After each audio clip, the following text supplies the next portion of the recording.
호랑이와 난쟁이. 옛날 옛적에 하늘을 나는 새도 잡아 떨어뜨릴 수 있는 솜씨 좋은 사냥꾼이 살고 있었다. 어느 날 사냥꾼은 강원도의 금강산으로 사냥을 하러 떠났다. 그는 금강산의 기슭에 있는 할머니의 오두막에서 밤을 보내게 되었다. 다음날 아침 사냥꾼이 떠날 채비를 할 때 할머니는 너무나 걱정이 되었지만 그에게 일주일을 버틸 만한 식량을 주었다. 아유, 지체 없이 집으로 돌아가는 게 좋을 텐데. 내가 그동안 이 산으로 사냥을 하러 떠나는 많은 사냥꾼들을 보아왔지만 아유, 그 누구도 다시 돌아오지 못했다오. 라고 할머니가 이야기했지만 사냥꾼은 할머니의 충고를 무시했다. 그리고 그 후 그 사냥꾼을 다시 본 사람은 없었다. 사냥꾼이 사냥을 떠난 이후로 그의 아내는 아들을 낳았다. 공교롭게도 사내 아이는 난쟁이로 자라났다. 다른 어린아이들은 그 사내 아이를 아버지가 없다고 하여 자주 놀려대곤 하였다. 아이가 8살이 되었을 때 그는 아버지의 복수를 위해 어머니에게 총을 달라고 했다. 어머니는 아들에게 총을 건네주었고 아들은 3년 동안 밤낮으로 총을 가지고 연습했다. 어느 날 어머니가 아들에게 말하였다. 너희 아버지는 심리 밖에서도 내가 쥐고 있는 물항아리의 옆에 달린 왼쪽 손잡이를 쏘아 떨어뜨릴 수 있었다. 그런데도 호랑이에게 죽음을 당했는데 너는 아직 떠나기에 이르단다. 그래서 난쟁이는 심리 밖에서 물항아리의 옆에 달린 왼쪽 손잡이를 쏘아 맞출 수 있을 때까지 3년을 더 끊임없이 연습하였다. 그러자 그의 어머니는 또 말하였다.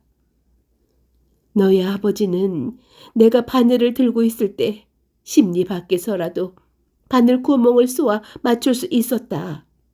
너는 아직 떠나기에 이르구나. 그래서 난쟁이는 3년을 넘게 또 연습을 하였다. 이윽고 그는 심리 밖에서도 바늘 구멍을 맞출 수 있는 솜씨를 갖추게 되었다. 그러나 그는 몇 달을 더 연습하였다. 그때서야 어느 날 아들은 어머니에게 작별 인사를 하고 그의 총을 가지고 떠나게 되었다. 그는 어느 할머니의 집에 도착하였는데 바로 금강산의 기슭에 살던 할머니의 집이었다. 너의 아버지는 훌륭한 포수였단다. 하고 할머니는 말했다. 그 양반은 심리 밖에서도 바위에 상처 하나 없이 바위에 있는 개미를 쏘아 맞출 수 있었는데 너도 할 수 있겠느냐? 난쟁이는 시도를 해보았지만 성공할 수가 없었다. 그래서 할머니의 집에서 3년을 머무르면서 밤낮을 가리지 않고 먹는 것과 자는 것도 잊은 채 열심히 연습하고 또 연습하였다. 그러고 나자 할머니는 난쟁이에게 몇 달을 충분히 버틸 만한 식량을 주었고 난쟁이는 호랑이를 찾기 위해 금강산으로 떠났다. 그렇게 떠난 후 어느 날 난쟁이는 바위에 올라앉아 담배를 태우고 있었는데 한 스님이 다가와 그에게 불 좀 빌려달라고 하였다. 그는 즉시 불을 빌려주었는데 스님이 곰방대에 불을 붙이는 순간 스님의 입에서 호랑이의 송곳니를 발견하였다. 그래서 그는 지체 없이 스님의 가슴을 향해 총을 쏘았다. 스님은 땅에 쓰러졌고 호랑이의 모습으로 변하였다. 난쟁이는 계속 길을 가게 되었고 얼마 가지 않아 밭에서 고구마를 캐고 있는 한 할머니를 만나게 되었다. 그는 할머니에게 다가가서 고구마를 좀 얻어볼까 하였다. 매우 배가 고파서 그러는데 고구마 좀 나눠주시면 매우 고맙겠습니다. 그러자 돌아보지도 않고 할머니가 대답하였다. 나는 지금 매우 바쁘오. 남편이 조금 전에 총에 맞아 그의 혼령이 나에게 나타났어. 나는 남편에게 이 고구마를 가져가 그의 생명을 살려야 하오. 그때 난쟁이는 할머니의 손에서 호랑이의 발톱이 있는 것을 발견하였고 그는 할머니의 가슴에 총을 쏘았다. 할머니는 땅에 쓰러져 죽었고 암컷 호랑이로 변하였다. 그리고 그는 세미에 도착하였는데 거기서 한 소녀가 물을 깃고 있었다. 너무나 목이 타는군요. 그가 말하였다. 물 한 사발만 줄 수 있겠소? 그러자 소녀가 대답하였다. 그럴 수 없어요. 저희 시부모님의 혼령이 나타났거든요. 누군가 부모님을 살해했어요. 나는 이 물을 떠다가 시부모님을 살려야 해요. 그래서 시간을 지체할 수가 없어요. 그 소녀의 앞모습은 매우 아리따웠지만 그녀가 뒤돌아섰을 때 호랑이의 모습을 발견할 수 있었다. 그래서 난쟁이는 총을 쏘았다. 얼마 후 난쟁이가 이번엔 한 젊은 사내를 만나게 되었다. 난쟁이는 사내에게 다가가 길을 물어보았다.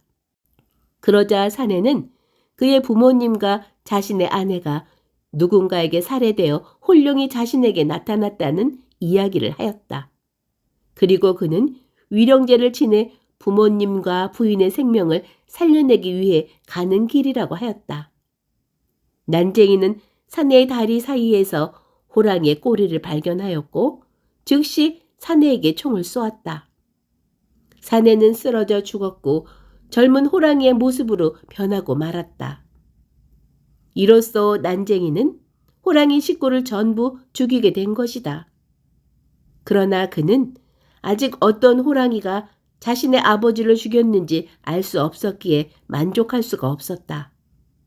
난쟁이는 계속해서 산을 돌아다녔고 마침내 호랑이가 모여 사는 커다란 골짜기를 발견할 수 있었다.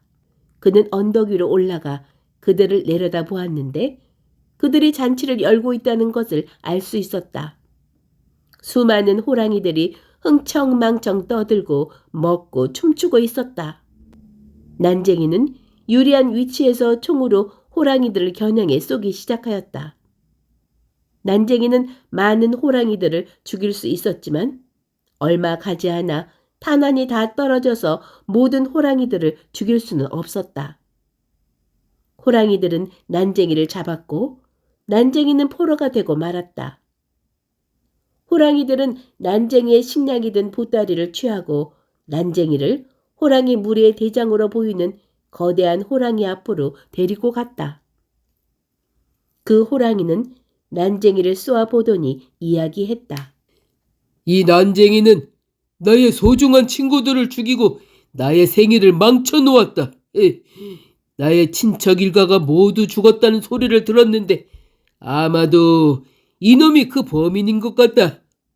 20년 전에 우리가 잡았던 녀석처럼 이놈과 이 총은 큰 위협이 된다. 이놈을 어떻게 하면 좋겠는가?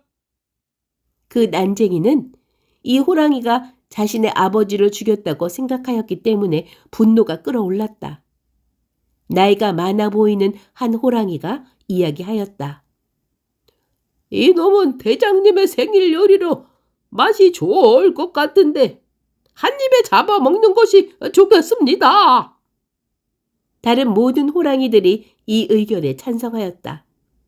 그러자 대장 호랑이는 난쟁이를 들어 한 입에 삼켜버리고는 그가 가지고 있던 총과 모든 것들을 이어서 꿀꺽꿀꺽 삼켜버렸다. 그러고 나서 호랑이가 말하였다. 이 난쟁이는 너무 작아서 간에 기별도 안 가는걸? 난쟁이는 호랑이의 뱃속에 들어가게 되었는데 그곳은 촌락처럼 커다란 장소였다. 그곳엔 사람의 뼈가 여기저기 흩어져 있었다.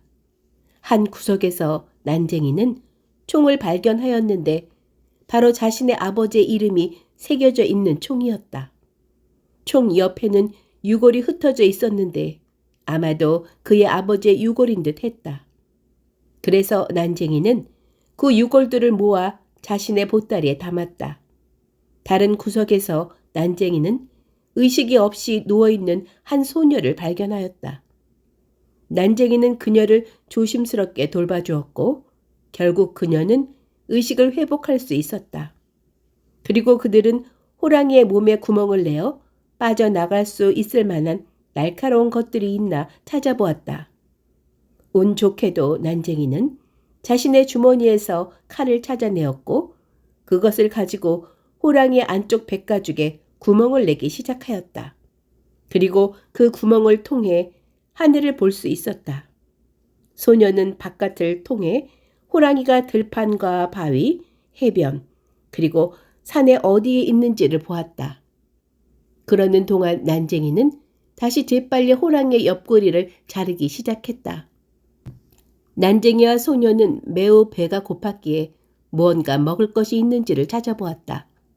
난쟁이는 자신의 머리 위에 호랑이의 간이 매달려 있는 것을 보았다. 그것을 잘라냈지만 먹기에 적당치가 않았다. 그 순간 대장 호랑이는 큰 고통에 시달렸고 그 고통에 큰 소리로 신음하였다. 다른 호랑이들은 대장 호랑이가 왜 그러는지를 알 수가 없었기에 대장 호랑이를 도와줄 수가 없었다.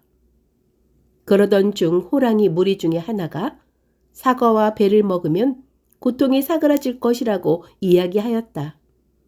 그러자 대장 호랑이는 모든 과일들을 낚아채어 개걸스럽게 먹어치웠다. 난쟁이와 소녀는 호랑이의 뱃속에서 그가 삼킨 과일들을 먹고 호랑이가 샘에서 물을 마셨을 때 자신들 역시도 갈증을 해소할 수 있었다. 호랑이의 고통은 끊임없이 악화되었고 호랑이는 더 이상 서 있을 만한 힘도 없었다. 호랑이는 고통에 미쳐버렸고 여기저기 뛰어다니며 울부짖고 허공을 향해 핥히고 심지어는 다른 호랑이들까지 공격하였다. 마침내 호랑이는 맥이 빠져 잠잠해졌다. 난쟁이는 아직 호랑이가 죽었다고 생각하지 않아 칼을 가지고서 호랑이의 뱃속의 여러 장기들을 잘라내었다. 호랑이가 더 이상 움직이지 않게 되자 난쟁이는 호랑이가 죽었다고 생각하고 소녀와 함께 호랑이의 배를 통해 밖으로 나왔다. 그리고 발작을 일으킨 대장 호랑이 옆에 모든 다른 호랑이들이 죽어 있는 것을 보았다. 난쟁이와 소녀는 그 커다란 호랑이의 가죽을 벗겨 집으로 가져가기로 했다. 난쟁이는 돌아오는 길에 예전에 머물렀던 집에 할머니를 찾았다. 할머니의 머리는 난쟁이에 대한 걱정 때문에 완전히 백발이 되어 있었다. 할머니는 난쟁이와 소녀와 함께 난쟁이 집으로 함께 가기로 하였다. 마침내 그들은 난쟁이의 집에 도착하였고 난쟁이 어머니는 아들이 무사히 돌아온 것을 보며 매우 기뻐하였다. 난쟁이는 호랑이 무리가 죽어서 금강산에 널려 있다는 이야기를 해주었다. 그곳으로 다시 가서 호랑이 가죽을 모두 벗겨왔다. 그리고 그것을 팔아서 매우 큰 부자가 되었다. 그 후 난쟁이는 아버지의 유골을 묻어 무덤을 만들었다. 그리고 나서 소녀와 함께 서울로 올라가 소녀의 부모님을 만나 뵈었다. 소녀의 부모님은 어느 날 호랑이에게 잡혀간 소녀가 죽은 줄만 알았는데 무사히 돌아온 것을 보고 매우 기뻐하였다. 소녀의 아버지는 정승이었는데 그는 난쟁이를 자신의 사위로 받아들이기로 하였다. 그렇게 난쟁이와 정승의 딸은 혼인을 하였다.